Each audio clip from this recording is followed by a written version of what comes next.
the second is, well, I won't say bittersweet, but to adapt a phrase from a superior wordsmith, sorrowfully sweet. As we carry out the first purpose, showcasing Frederick's current work on race and coming of age superhero comics, TV, and film, we'll have the pleasure of witnessing Frederick's sharp analytical mind at work on significant aspects of contemporary popular culture. After the talk and the question and answer that will follow, we'll move to the second purpose, celebrating Frederick's wonderful contributions to project narrative and to Ohio State more generally over the last 15 years, and wishing him continued success in his new position at the University of Texas at Austin. I find joy, as I trust you all do, in this opportunity to honor Frederick. But that sweetness is inevitably tinged by the awareness that, to borrow from another superior wordsmith, when Frederick leaves, we will never again be as we were. While I think it's important not to deny that sense of loss, I want today to emphasize the celebration. And in that celebration, we can look back over the last 15 years and look ahead to the next 15 and more, since Frederick will retain his connection, formal connection to us here at Ohio State. Since we'll be spending some time discussing Frederick's many achievements in the second part of today's event, I will restrict myself now to just a few other introductory remarks and turn it over to Frederick.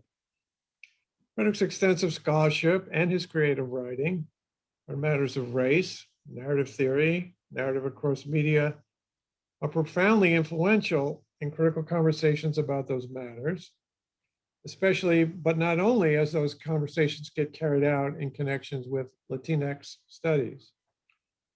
In recognition of his research and teaching, Frederick has deservedly earned Ohio State's highest honors. I'll name just a few: the Alumni Distinguished Teaching Award, the Distinguished Scholar Award, and the Distinguished University Professorship. So please join me in welcoming Frederick as he shares his work in progress on race and coming of age, superhero comics, TV, and film. Frederick? Thank you. Thanks, Jim, for that beautiful, very generous introduction. Yeah, so this is my new book, and it's one of those things, I think we all have them, where I'll be honest, I have 4 contracted books that I have been pushing aside, and mostly because, I've been taken by the passion of this book, Race in Coming of Age, Superhero Comics, TV, and Film. And so, yeah, I'm going to share a little bit of that with all of you today. And I know it's Friday, so I deliberately put in some clips to keep us active and hopefully engaged. So yeah, CW just dropped. It's just dropped for some of you who watch TV a lot like me. It just dropped the Superman and Lois series, and the pilot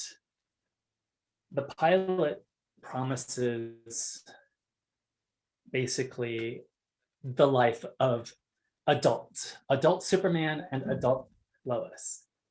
And the pilot races viewers through Clark and Lois's journey to adult life in Metropolis, working at a daily planet rife with layoffs, struggling as parents of twin teen boys, one with social anxiety and both suffering from an absentee dad, grieving over the loss of Martha Kent, reeling from the news that the Kent farm is about to slip into foreclosure.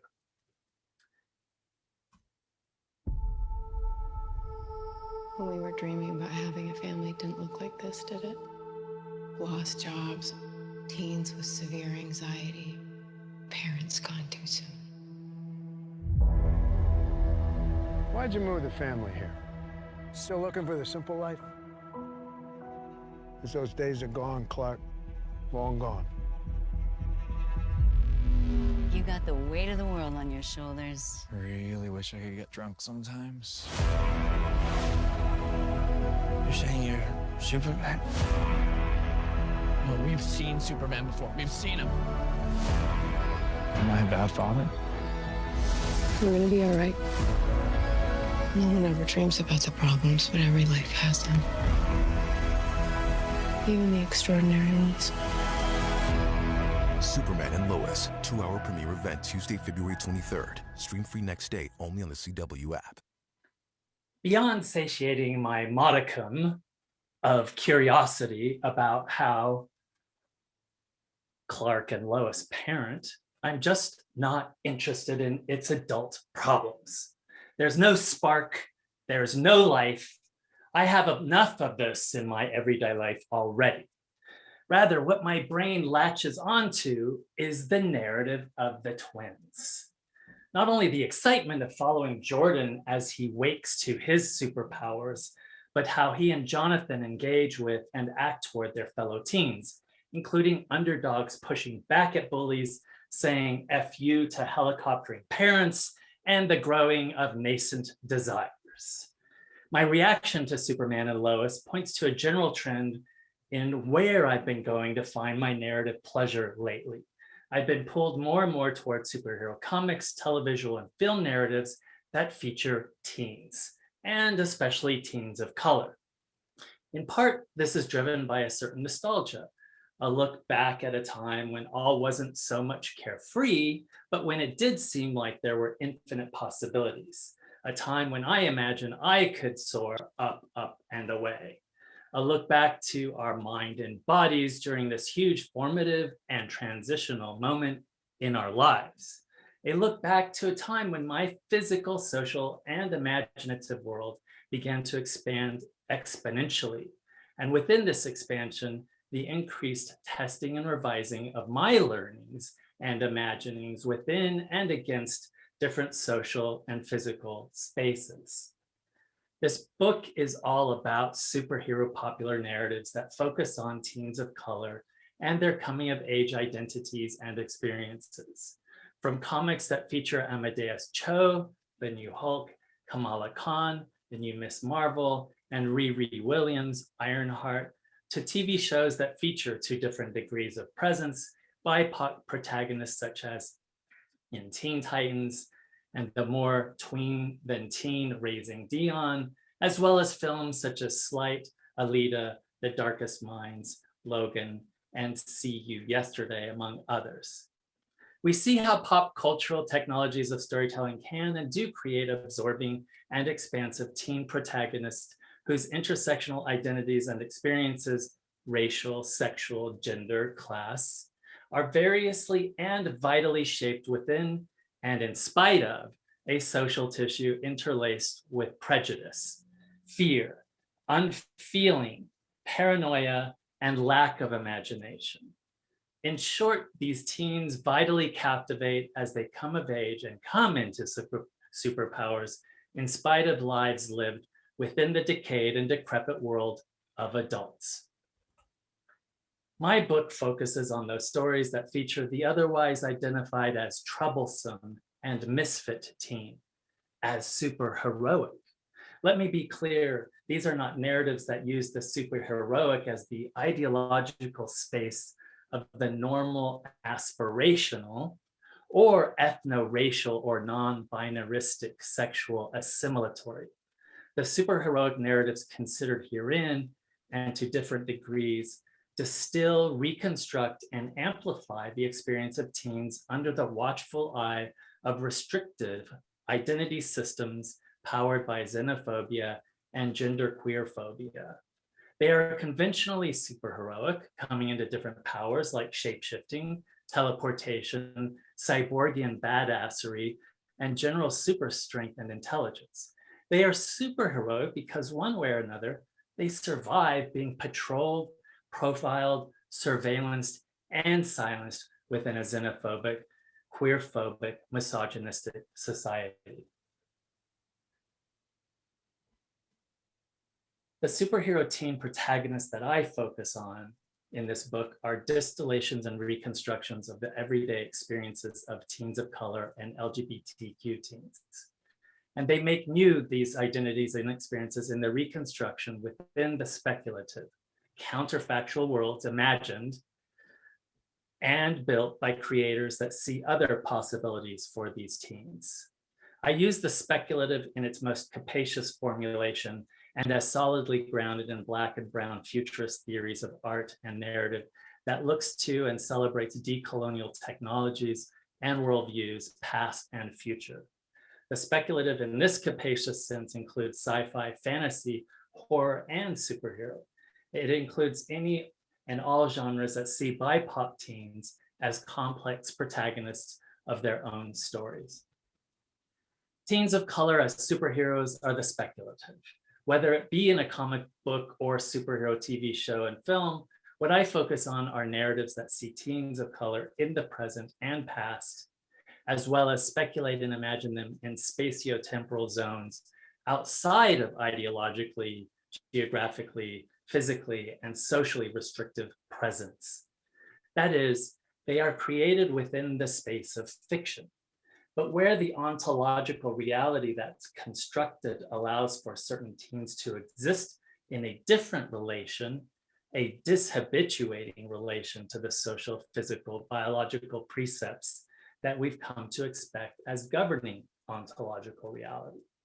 These superhero teens variously exist within built life worlds that unmask the all-pervasive ideologies of straight white privilege built on Manichaean white, civilized, versus dark, uncivilized binaries, by shaping characters and narratives that celebrate the passionate and curious mind in bodies of teens of color, that celebrate the collective teamwork Could you try and again? communion among and between humans, inhumans, and between humans, inhumans, and nature as a whole and each one of its parts.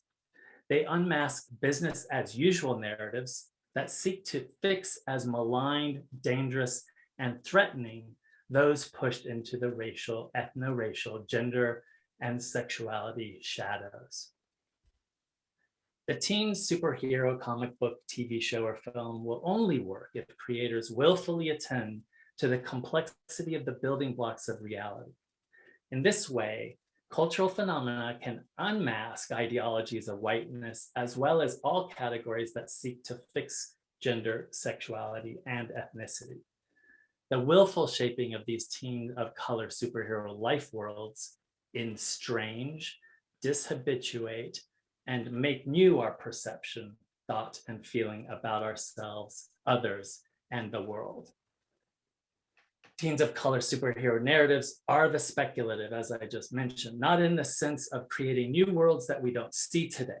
I mean speculative in the sense that they construct new life worlds that trouble long histories of story world building, that trouble white-focused and colorblind narratives that only imagine the speculative spaces of the superhero as only ever straight, white protagonist inhabiting. Think Amazon Prime's recent release of The Boys, a comic book recreation of Garth Ennis and Derek Robertson's light-titled comic.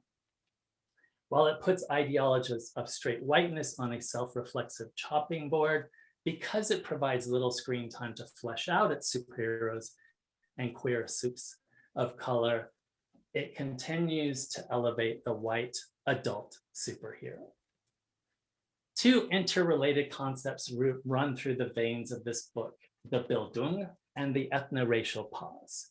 I take the concept of the Bildung from Bildungsroman, novels that I read and analyzed as a college student, like Dickens's Great Expectations, Bronte's Jane Eyre, Ralph Ellison's Invisible Man, Stendhal's Red and the Black, that focus on the formative education of the protagonist. To understand how creators shape moments of the building differently for their teen protagonists of color, I formulate the concept of the ethno-racial pause. Those moments, usually character-to-character interaction, in the narrative that amplify issues of race, ethnicity, gender, and sexuality in the formation of the teen protagonists. The ethno-racial pause identifies the expansive moments in a given speculative fictional narrative where the teens experience, perceive, feel, think different degrees of self-information. Indeed, creators discussed and analyzed in the book tend to build in these ethno-racial pauses in the moments in between the action. The ethno-racial pause happens in between the action and epic battles. They take place during moments of human connection, interaction, and action, allowing for fear and willful misunderstanding to begin to open to empathy and understanding.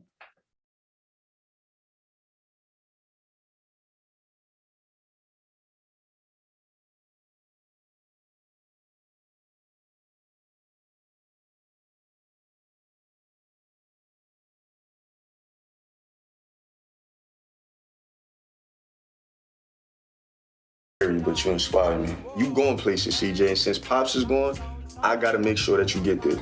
I don't need you always playing Big Brother. I'm the only big brother you got. NYPD, don't move! Calvin Walker, a 19-year-old black teen, was allegedly shot and killed by an NYPD officer. Walker was armed with nothing but a cell phone. I am so sorry about all of this. If I could go back and fix it, I would.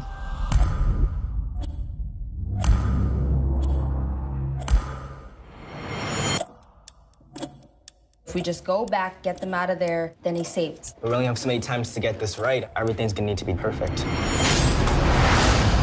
What's today's date? June 28th.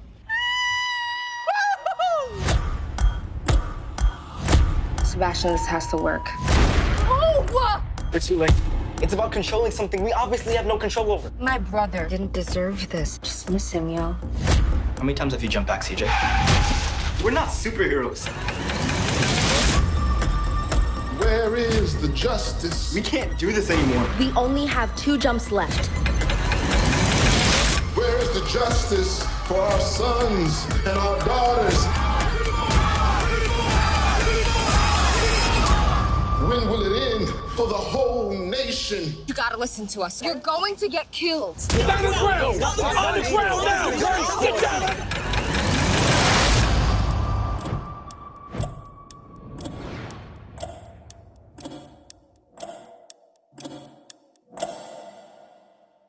Okay, I'm not going to talk about See You Yesterday. I'm going to talk about Miles for just a little bit here. Let me focus on Miles Morales. Starting in 2011, Michael Bendis and Sarah Pichelli laid the foundations for a Latinx Spidey who had room to breathe and grow.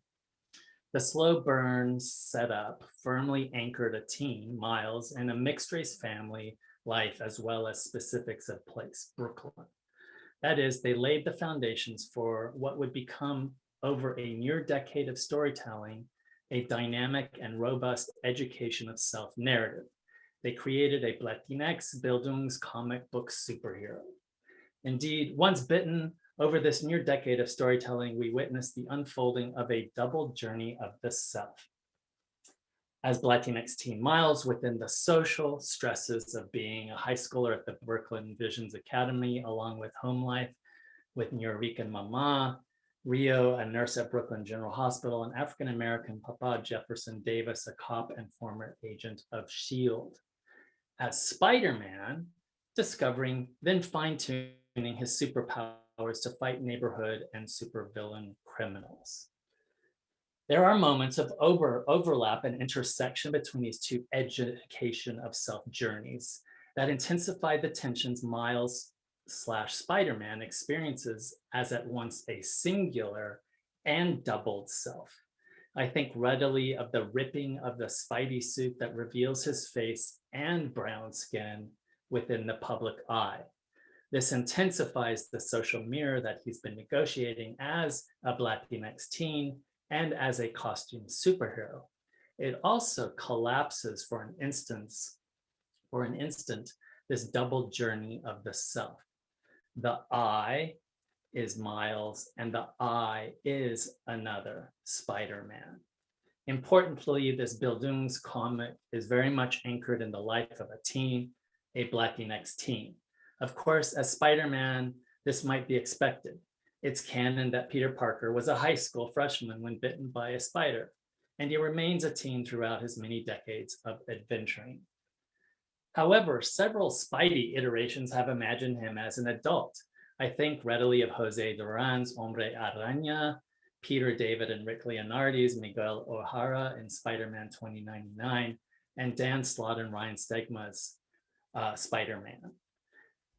With the exception of Meg O'Hara, the Meg O'Hara Spidey that does spend some time following his journey as a teen, these adult web slingers mostly fall flat. A modicum of intrigue and excitement lies only in how the creators pump up the epic super battles. The curiosity to know the world and obstacles overcome in everyday life simply don't exist. These adult Spideys experience the rather stale and staid stresses of adults. Hombre Araña worries that once he marries Gwen Stacy, she'll discover his secret identity. Later, he frets about Gwen's trip to London and her being so far away from him. No matter how expert Jose's visuals are at conveying this, we just don't care. In contrast to White Spidey and the adult Spideys just mentioned, Miles is a teen with a huge hunger to know the world and to test what he learns from books and others about this world in his actual actions. He's ravenous to discover for the first time the totality of the universe. His journey is firmly situated in the world, a racially diverse Brooklyn in the 21st century. And along the way, he discovers that he also creates, to a certain extent, this world. The team of creators consistently characterize him as a teen who constantly struggles to hold back an adult world that seeks constantly to quash in him his huge curiosity to understand and map physically and cognitively the world, as well as the desire to create Could you try again? New. This leads me to another related point. Spider-Man as a teen in formation will always generate more interest than a Superman or any fully formed adult superhero character born with infinite powers. Once the origin story of a character born a non-Bildungscomic superhero is told, there's not much left to keep us interested.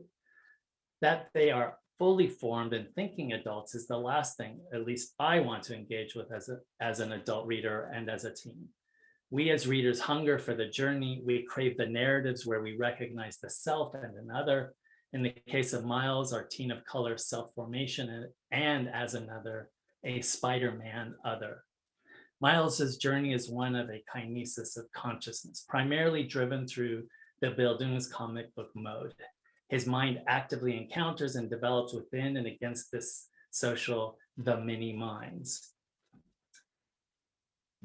The many minds. And this constantly growing and transforming self also learns to think, feel, and act in ways that transform the social. Indeed, as Miles's story moves from origin to superhero, he moves from proximate spaces of family and friends outward into a greater world.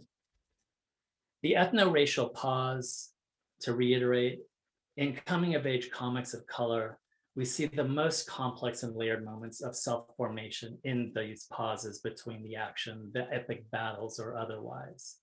In Latinx superheroes in mainstream comics, I argue that for superhero narratives to soar, there needs to be the skillful and willful visualizing or geometrizing, as I call it, of character, theme, and plot to guide our imagination and that drive, quote, our co-creative insertion into a story world. In other words, I argue that the skillful use of geometric shaping devices, perspective, mise-en-panel, layout, font, and lettering design, balloon placement, they all create a visually kinetic story, and that this is absolutely necessary with superhero comics. I'd like to complicate this by formulating this concept of the ethno-racial pause, those pauses in the narrative that take place in between the action and the big battles, and especially seen in coming-of-age comics of color. It's not just that a comic book series like Miles Morales gets it right in terms of creating a teen character ravenous to know the world. It's that taken as a whole, Miles's grand story arc builds in ample ethno-racial pauses that breathe life into Miles in ways that go way beyond his superheroic battles. Yes, Spidey's epic battles against supervillains are exciting.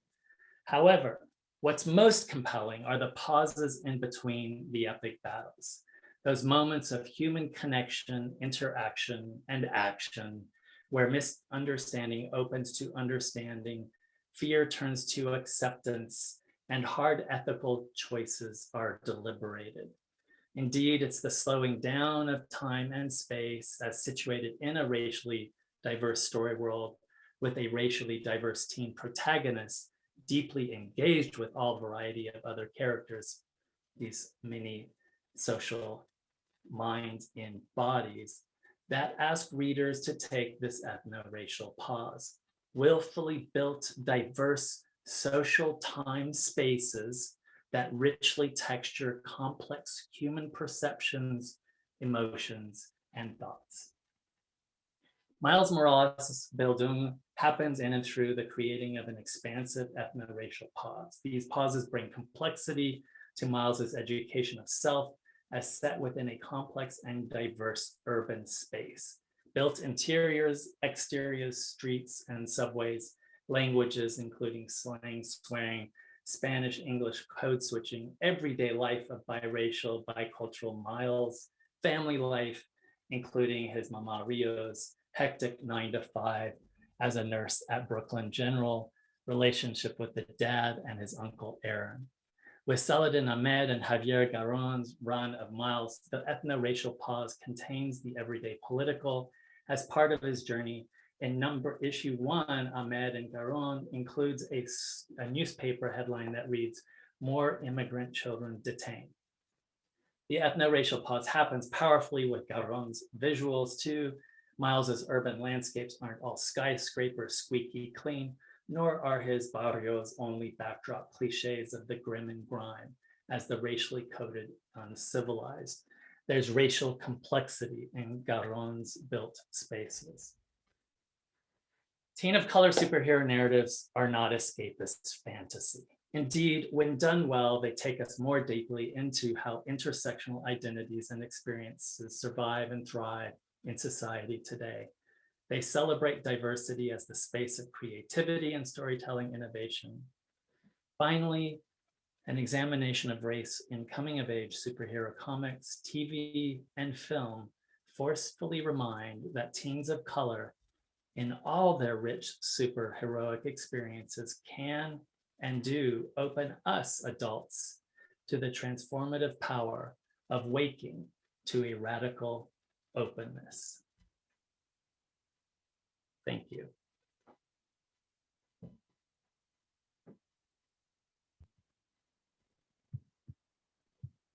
Thank you, Frederick. So we have some time for question and answer. I just ask you to use the raised hand function, and then Frederick will call on you as you show up on the screen.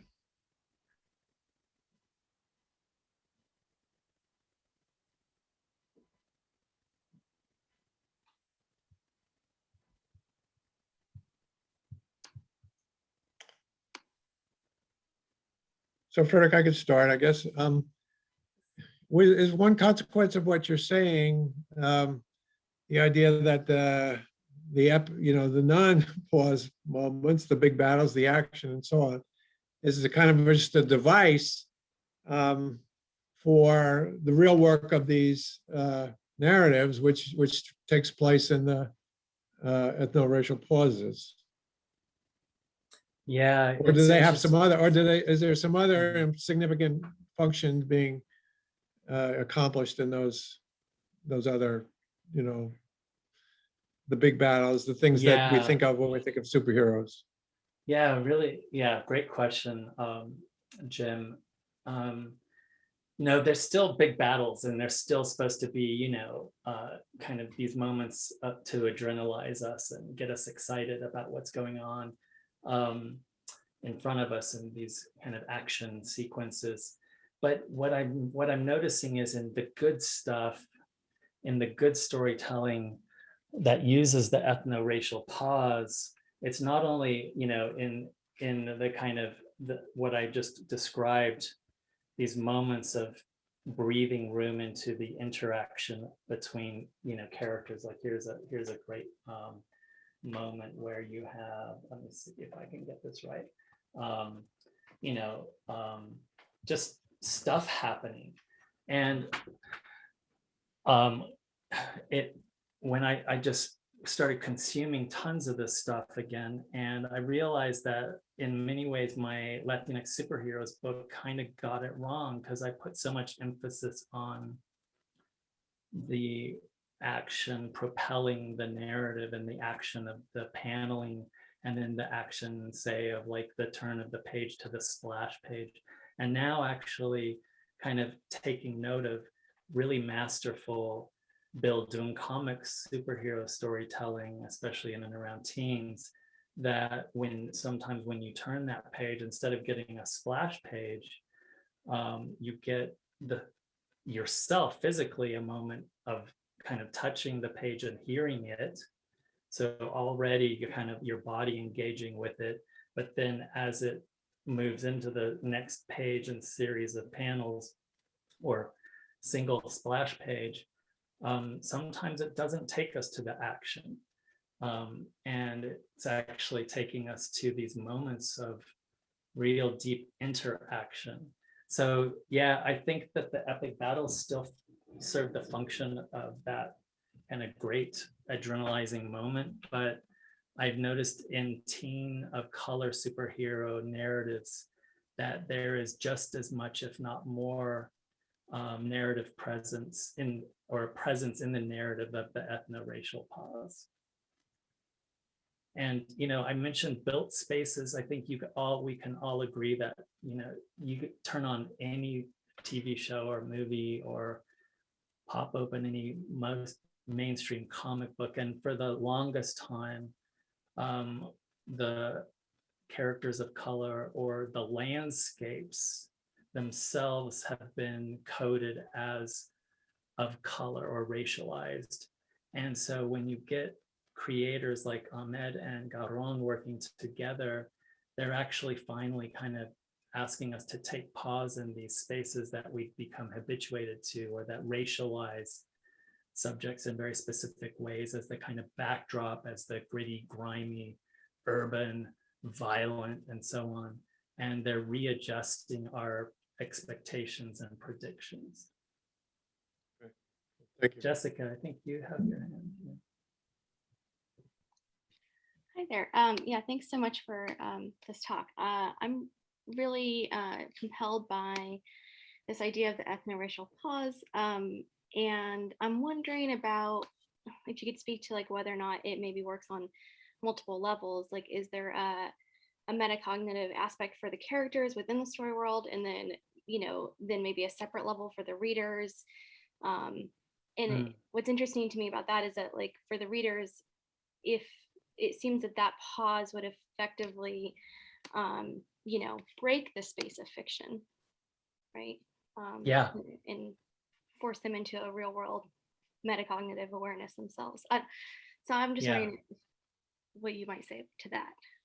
Yeah, I wonder if it might be better served to think of it less as a forcing into the world and more of a line that is no longer being presented that divides you from the world, right? It's sort of invitational. It's also, on another level, if I'd had these kinds of comic books when I was growing up, I would have had a very different kind of experience. So I think, Jessica, too, we have to kind of imagine ourselves in different reader kind of positions, right? So a teen of color, a teen, an adult of color. And so for different readers, it might be a forcing, and for other readers, it's actually an invitation and a kind of a welcome, right? But that's really, I love that comment. It's definitely super generative, and I think really important for us to think about what the dominant audience is that's being constructed in any particular kind of Bildung comic book superhero space, right? So what are the dominant readers? Teen of color, maybe in this particular instance. And in others, it's maybe possibly, adult white, person, right? And that kind of forcing that you were talking about. there is definitely stuff that's going on within the comics, as I mentioned, this doubling that happens with Miles. That is really kind of, you were talking about it within the story world itself, and the doubling of the self as superhero and Latinx teen, and then the Latinx teen itself kind of also doubled. And then how those two kind of come together in the moment of the pulling of the mask back. And as a moment both of kind of, not trauma exactly, but a moment of where there's sort of fear built in, but at the same time, a moment of emancipation where there's a kind of coalescing of the identities that have been forced to be apart. Really awesome. Thanks, Jessica. Thank you for that response. Brian. Frederick, could you say a little bit more about geometrization? Is there something distinctive about geometrization in these Bildungs comics that you recognized? Yeah, so thanks, Brian. So in the Latinx Superheroes book where I talk about that or formulate that concept, it's really built in with this idea of like the will to style, the willfulness on the part of the creator, writer, and artist to distill and reconstruct our superheroes of color in ways that are like more interesting than the stereotypical like what you doing and like making all sorts of mistakes that we have identified where it's a Latinx character, but they're supposed to be Puerto Rican, but they're actually like, talking about the bodega as a tienda, or they're wearing like Aztec, symbology, symbols, etc. But and it's like, hold on, you guys didn't even do your homework on this. So on that level, talking about a kind of willful responsibility through the perspective, through the geometrizing, the use of the lines to create perspective, the posturing of the bodies, but also the ethnocultural responsibility that should also follow with that artist impulse or that artist skill set.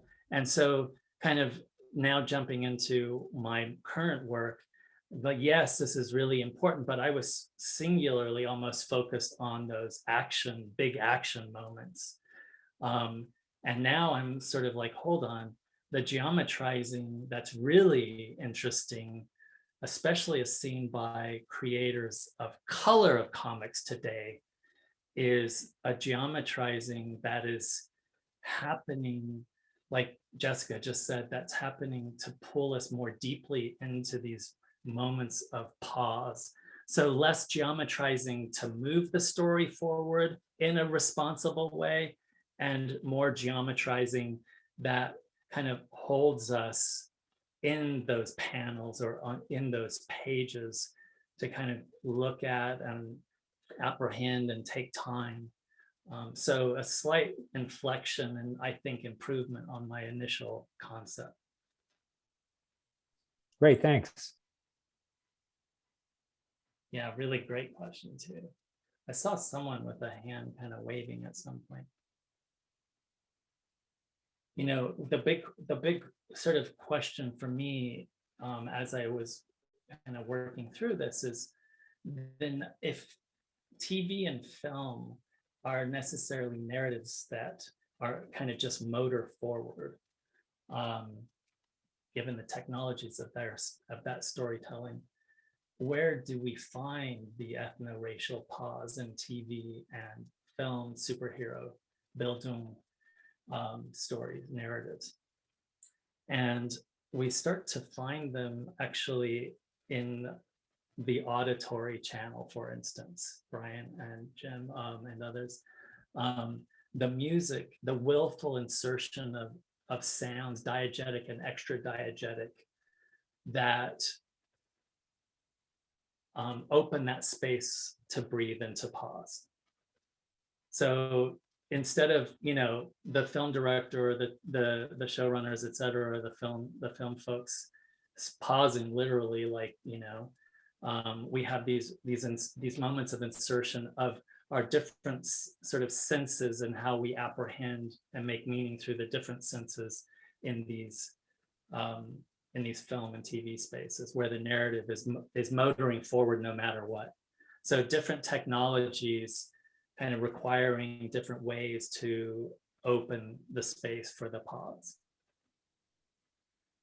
Frederick, I could just follow up a little bit. I'm wondering about the term, pause, right? I mean, especially since you're interested in Bildung, right? I mean, the alternative might be to say, these are the crucial narrative moments, because in them we see the progression toward the Bildung, you know, the outcome. And so that rather than calling it pause, I wonder whether there's any advantage to thinking about it as, you know, a different kind of narrativity, right? Sort of a more, as opposed to the, you know, the narrative drive of the big scenes, right, where you have instability, complication, resolution piled, you know, fast and furious.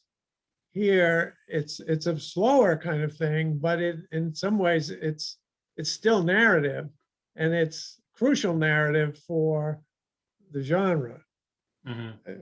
So I don't know if that's helpful or not. I think, Jim, it is helpful. I'm not going to change it, but it's helpful. And I'll tell you why, because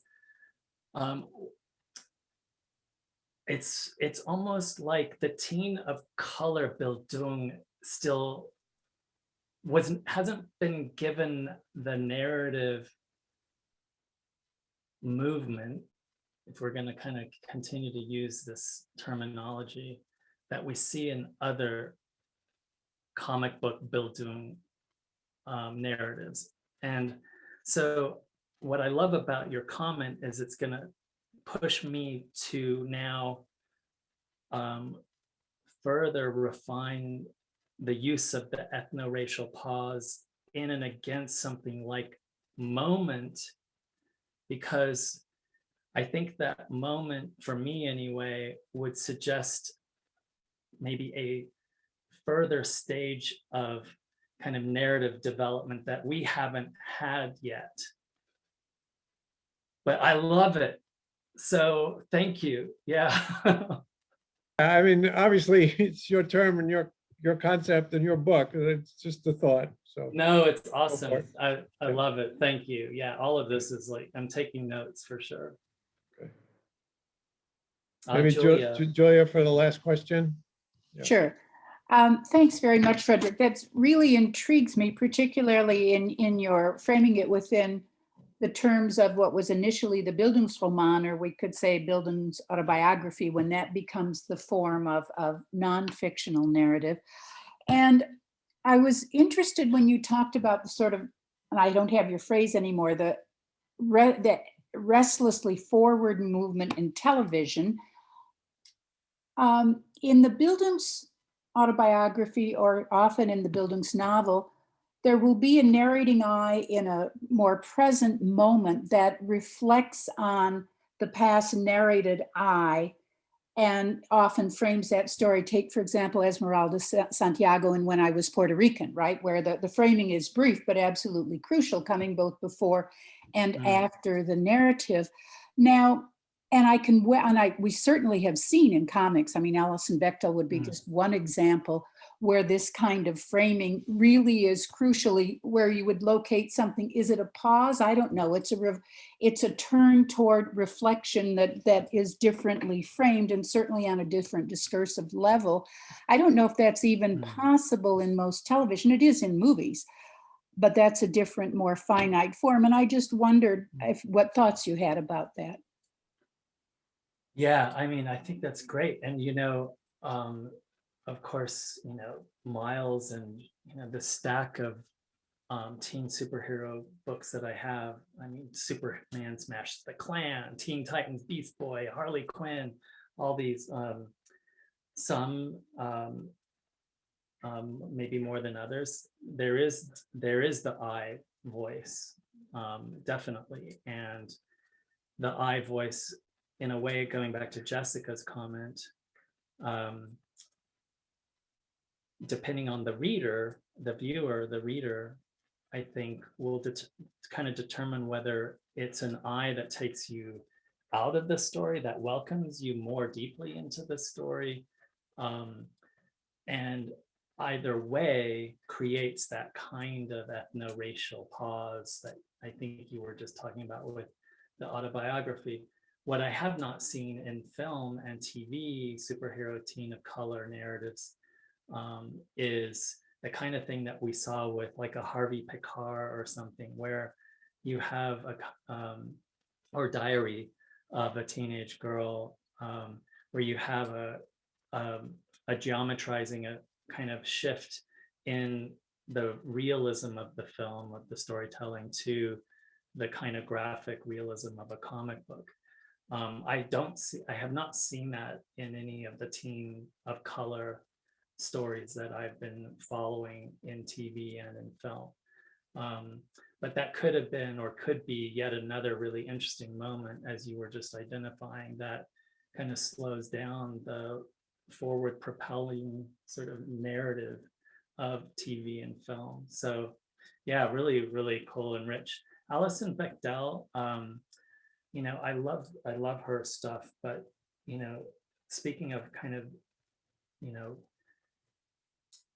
architectured spaces, you really get a kind of the different sense with a Bechdel and, I don't know, John Jennings and his Parable of the Sower, in the way that race is kind of drawn into the narrative. And I know hers isn't about that, but there's definitely a sense of it, Bechdel being, I mean, class being really kind of something that informs the architecturing of the geometrizing of her story in ways that don't really resonate like with me as a reader. I'm not the dominant kind of reader of her on that level.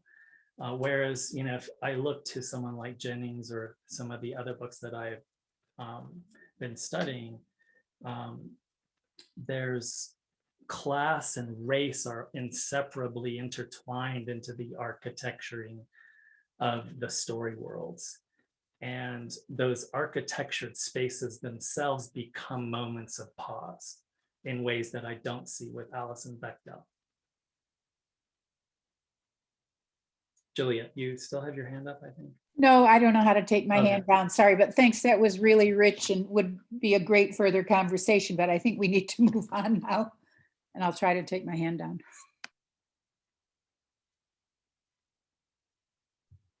So yes, I think we want to move to the second part of our program. And we have a number of people whom I've asked to speak and speak briefly. And then at the end, we'll give Frederick a chance to say some things. And then if others want to join in, you should feel free. So we're going to start with a group of English department chairs that have sort of seen Frederick throughout his time here. And our first one is the very distinguished and esteemed and now free Valerie Lee. I'm not quite free. Yeah, I'm sure you're not. I was chair during the era when there was a lot of hiring. I know that's a bygone era, but I remember the more unusual interviews. Hence, I remember Frederick's interview. He walked in my office and he wasn't dressed in the typical interview garb. And he pulled his chair closer to mine and he was sitting on the edge of the chair. He then looks me directly in the eye and with a lot of intensity, he says, "Valerie, if you make me an offer, I will come." And it's the first words out of his mouth. So I started laughing. You know, I was chuckling because I was looking down at his CV and it was a stunning CV. And it's very hard to hire senior faculty. It's really complicated and everything. He probably picked up that I truly wasn't believing that he would indeed come. I mean, there was so much intensity in his voice. But then he said, and furthermore, and moreover, I have a friend, another senior colleague, that if you were to recruit him, he would come too. And he was talking about Leke Ariko. And so by this time, I was really chuckling. So fast forward. Frederick comes to Denny Hall one day, and we're talking, and I casually mentioned that I would like to see more diversity among our graduate students. Before I could get the words out of my mouth, Frederick was on his way to Texas, where he convinced 3 or 4 students from underrepresented groups to join our graduate program. By the way, they did come and they graduated and everything. So I was pleased with Frederick, but I told him next time, let's work through graduate studies. And then I became vice provost of diversity and inclusion. And Frederick came over one day to see me, and he knew we had this program called Young Scholars Program. It's nationally acclaimed. It has hundreds of students in it in 9 cities in Ohio. But Frederick told me that he could start a complementary program, a mentorship program, and I just had to give him some seed money. And, you know, I'm looking at him, okay, yes, right. Lo and behold, he starts this program called LASA. That's a mentoring program for Latinx students. And he ends up with 500 students from all of these different schools. I said, okay, very good, Frederick. Then he walks in another day and he tells me that he wants to start a neuroscience summer institute. And I'm thinking, what? But it's Frederick. And so he says, just give me some seed money. See, now you other professors in English, you should have hit me when I was vice provost of diversity and inclusion and was sitting on a big budget. But anyway, so he said, just give me some seed money and then it would be independent, financially independent after the first summer. Sure enough, he started this Neuroscience Institute, and it was very, very successful. I think he later changed the name to Humanities and Cognitive Sciences. Then he walks in another day and says he's going to do this symposium or conference on Black and Brown comics. And I said, okay, Frederick. I walk into the auditorium at Hale Hall, and there are hundreds of conference attendees. So I'm in a faculty committee meeting once, and I won't say what committee meeting that is, but the faculty asked me, when are you going to rein in that Frederick Aldama? My response was, are you kidding? I know genius when I see it, and I know when someone is making my job easier. So Frederick, as you journey onward to UT Austin, I want you to take your energy, take your intensity, take your creativity, take your big ideas with you. Thanks for making my job easier, and thanks so very much for your warm friendship.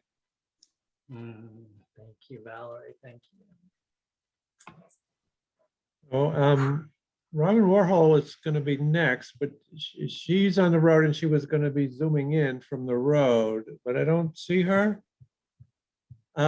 So if she comes, obviously we will let her speak, but since I don't see her, Susan, over to you, our current English department chair, Susan Williams.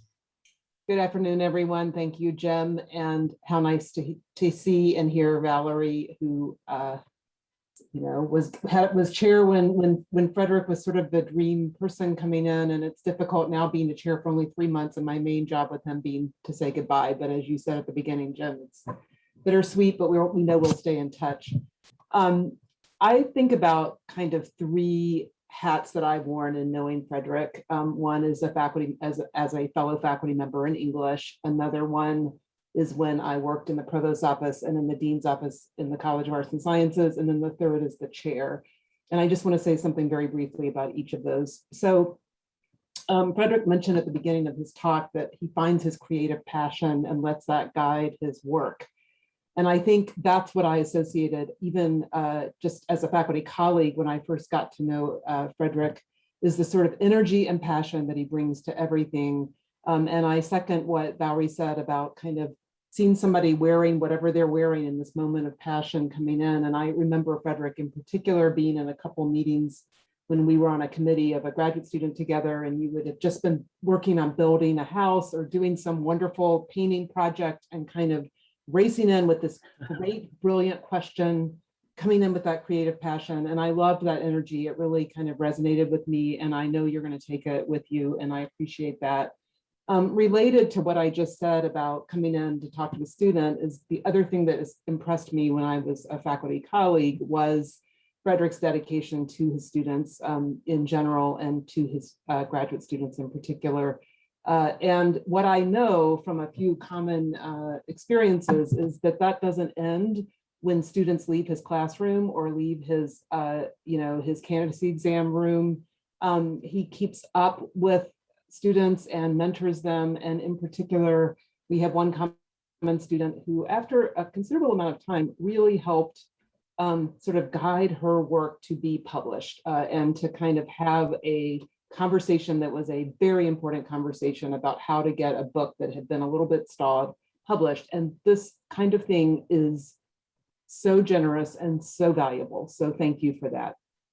Thinking about when I was in the provost's office and in the dean's office, one of the kinds of faculty members that particularly in university offices, it's a pleasure dream to work with is those that wear multiple hats. And when you think of them, it's not just one department, it's representing the whole department, the whole university. And Frederick does that in spades, not only because of what Valerie said in terms of working with ODI, but he's had a joint appointment with Spanish and Portuguese and kind of represented another department, kind of knows what's happening in English, thinks about laser, represents so many aspects of the university, and sees them all as related to his own views and his own views of what he's interested in, and helps us understand how the pieces of the university fit together. So thank you for that interdisciplinary lens and for making everybody who thinks about the university's parts kind of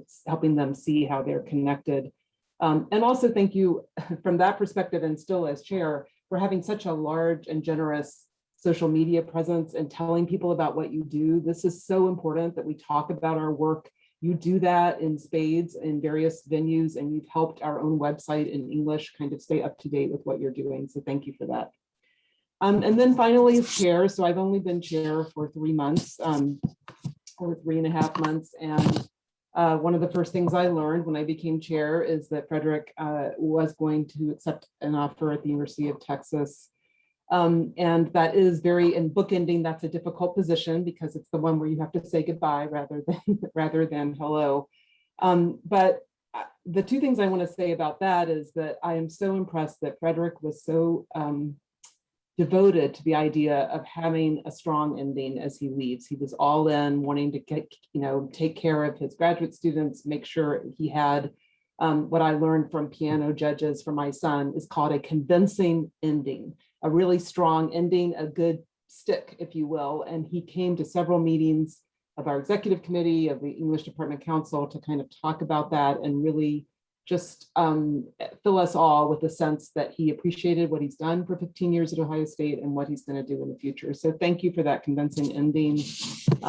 And as Jim hinted at the beginning, we will retain some connection to Frederick through I'm sure social media, but also through an adjunct professor appointment in the department, which we are still fine tuning Frederick, but we're getting there through some of the pieces that we do. And I do especially know that he remains committed to the graduate students he's worked with. And I just, again, appreciate that. So thank you for your energy. Thank you for your commitment to our students.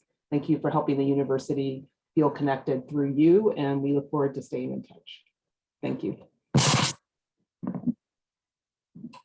Is Seriously, I don't know how Texas, you guys have set the bar so high. Thank you, Susan. Katie Sweeney. Hi, everyone. Thank you for having me today. I'm very deeply honored to have been asked to speak on Prof. Aldama's behalf. I think as everyone has sort of made mention of here, it's a very difficult task to do when one has such a long CV and when one has so many different projects that they're working on, including, as he said at the beginning, 4 books. I don't believe that Prof. Aldama has the same amount of hours in the day as the rest of us do, but that is the supposed truth. I have gotten to know Prof. Aldama through my work with Laser and SoulCon, as well as being one of his PhD students. And I want to really foreground how much I am deeply appreciative of how committed he is to us as graduate students.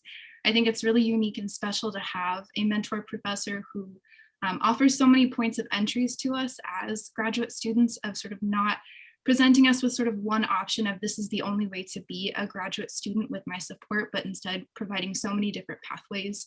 And I think that among the reasons why that's so critical to me and so many of the folks that I know through Prof. Aldama is that it's never been a question as to how to create those pathways, right? It's sort of a question of if something doesn't exist, then the task is to create it and to make it as sustainable as possible. Many of my conversations with Professor Aldama have been organized around that question of sustainability, because I think often when we talk about admitting BIPOC students to graduate school, we talk about it in kind of the lens of, you know, how many initial students can be admitted to a program. And I think the question of retention and sustaining support is not often as foregrounded in the same ways that it should be. And that's something that I admire a lot about Prof. Aldama, is that all of our conversations eventually lean into this question of like, what is support going to look like for you? How can I best show up for you as a graduate student who, yes, is a person who is in graduate school, but also for you as a human being? I know that me and many other folks have been very supported by this professor, you know, in some really difficult times in this past year and just in general. And I think it's, you know, something really important to include, that the emotional labor that he takes on in supporting us all navigating a predominantly white institution, but also in navigating the complexities of what does it mean to potentially pursue a career after graduate school? I know that's a question that often keeps me up at night. And I feel very thankful to be able to call him, or he will call me, especially when he gets kind of an exciting idea and he says, this is the thing that's crossed my mind today, and I want to do this and this and this and this. And I think it's really wonderful to be allowed into a space, not so much as just kind of being brought in kind of a way that the professor kind of pulls rank immediately, but instead he encourages us to be collaborators. And I think that in allowing us to be collaborators, but also in often asking us what we think, that really fundamentally changes, I think, how we can also see ourselves as graduate students who, especially in my case, didn't know anybody in grad school when coming here. And so the task was really scary and daunting. And it means a lot that that support also includes, if you go to a conference with him, obviously there's a ton of people with stars in their eyes as he walks by, which I've noticed firsthand completely doesn't notice. So that is quite funny to observe, of just like the star power organized around people getting excited to see him. And then in a couple of cases when people have come up and said, you know, I love this book or I love this project, he just kind of is like, oh, great, cool. And then kind of keeps going on. And I don't think totally recognizes the wide and vast impact that his many books and projects have had.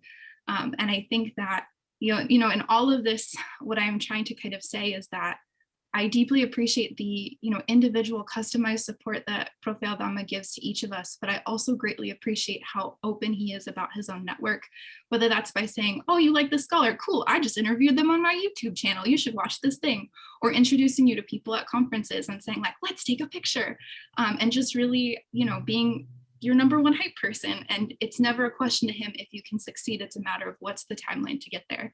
And I think, you know, for those of us who feel really intimidated by this grad school process, it means a lot to have at least one person in the room at all times who believes in you. And, you know, in some cases like me, sometimes it's more him than I, but it also means a lot to, you know, have this network grow and grow to the extent that then he's introducing you to past graduate students as well. And so suddenly your network has grown and your Facebook friend list has grown because you suddenly know all of the different people who have been at OSU or who have been in a similar position.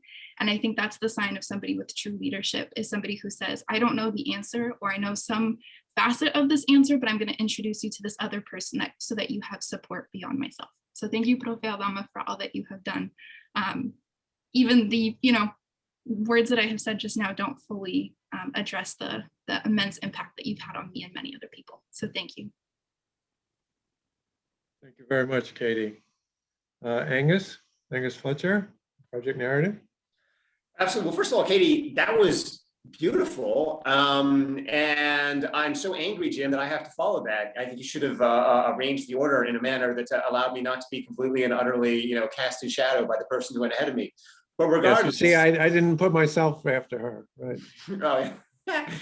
Frederick, first of all, I have to start out by saying that back in pre-COVID days, when Frederick and I would sort of go around campus, he would always introduce me to people by saying, "This is Angus. He's kind of like my junior self." And he did this about 10 or 15 times. And then finally one time he stops and goes, "Angus, I just want to make sure, are you okay with that? I mean, I don't want to insult you or anything." And I was like, "Frederick, literally?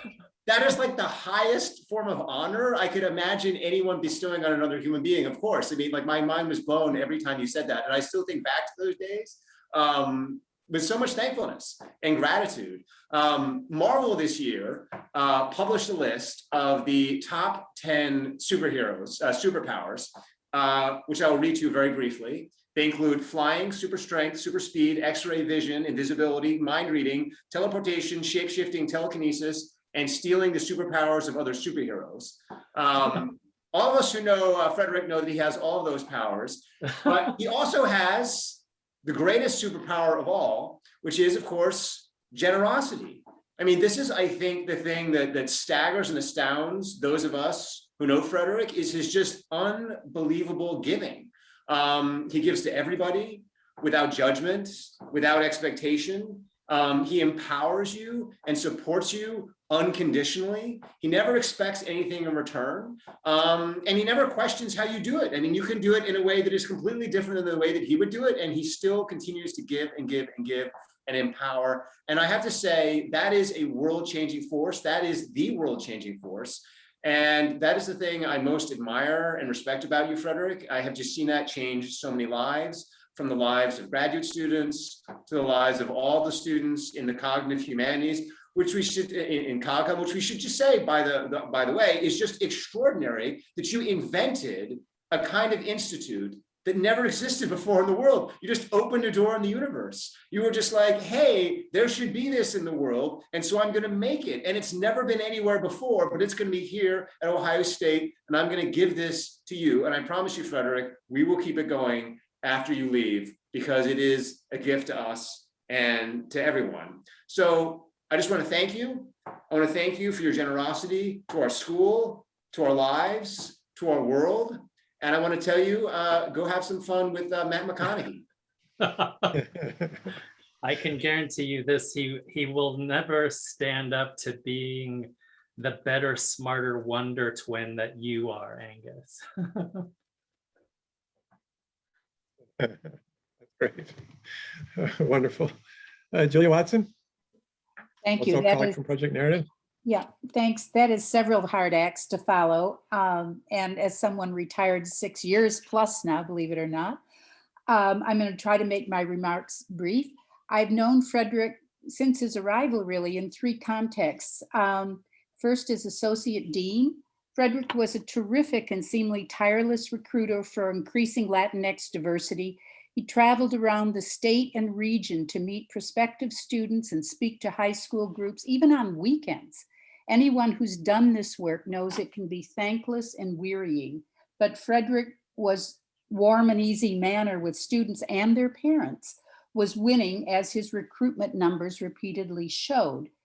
He carried that energy, as you know, as Valerie reminded us, into founding Laser, hosting talks and doing SoulCon, and the Cognitive High School Summer Institute, and more, I'm sure, than I even know.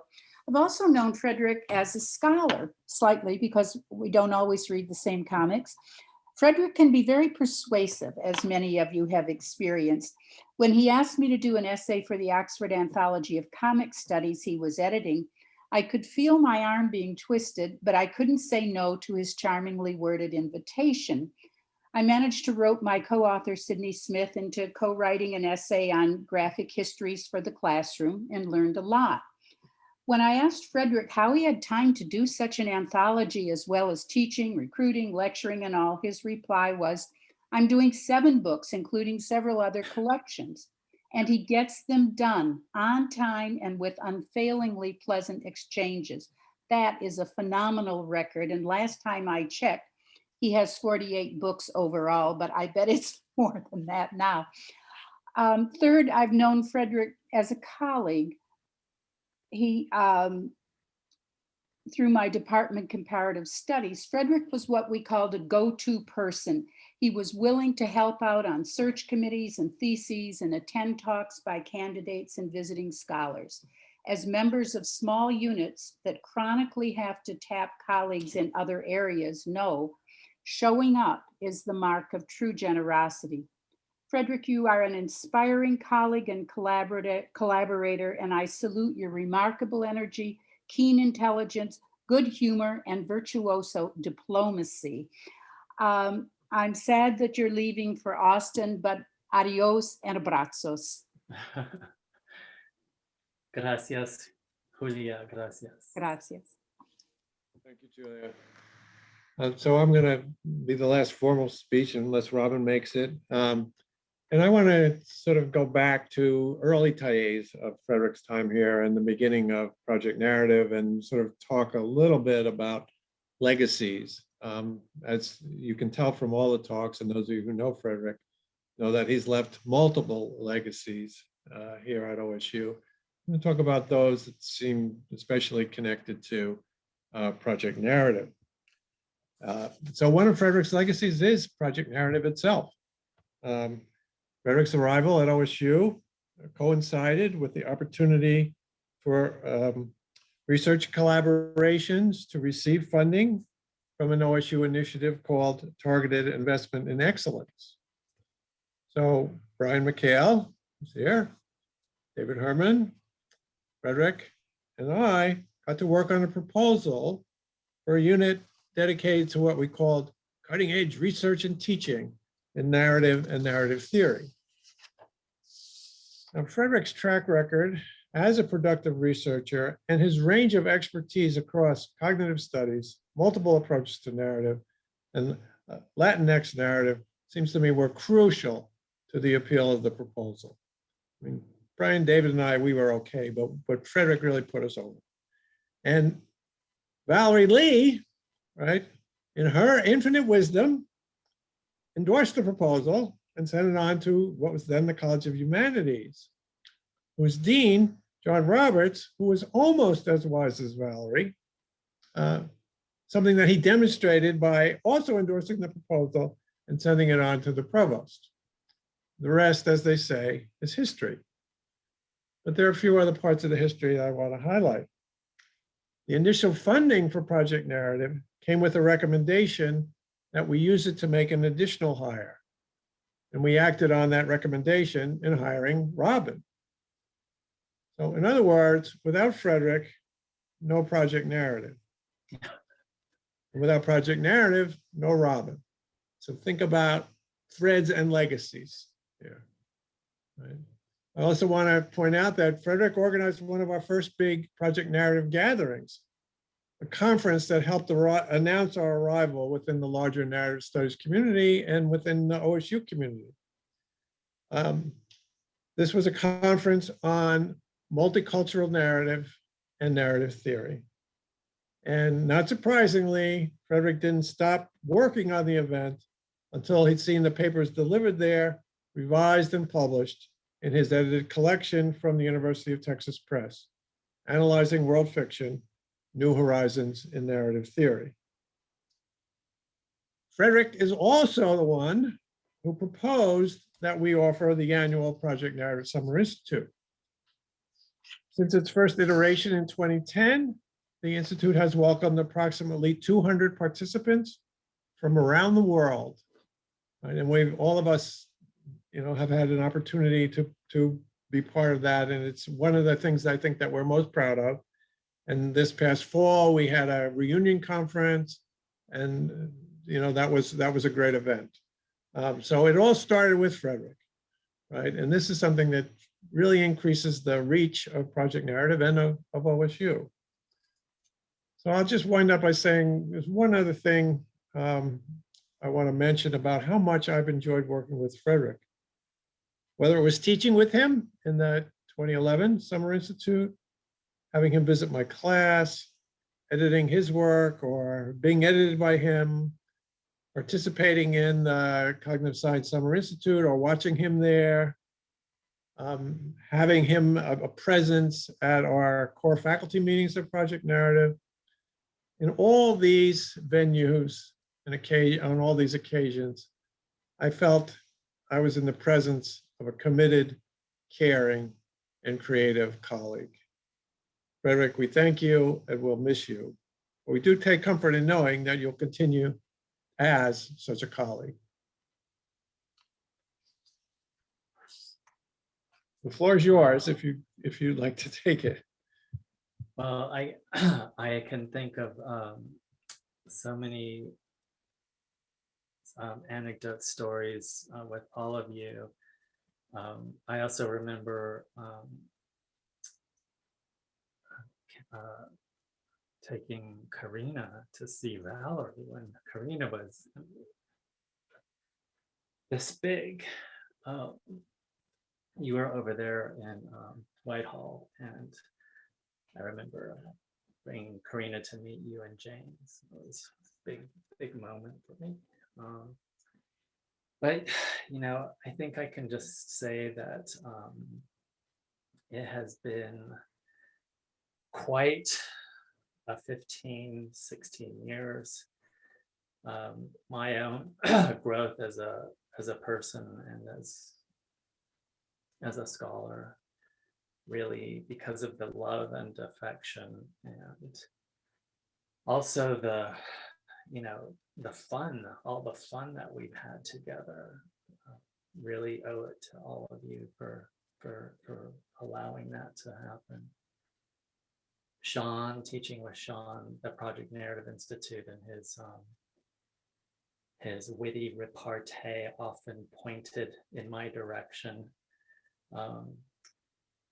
But the sage kind of calm presence of you, Jim, in all things, in all of life things.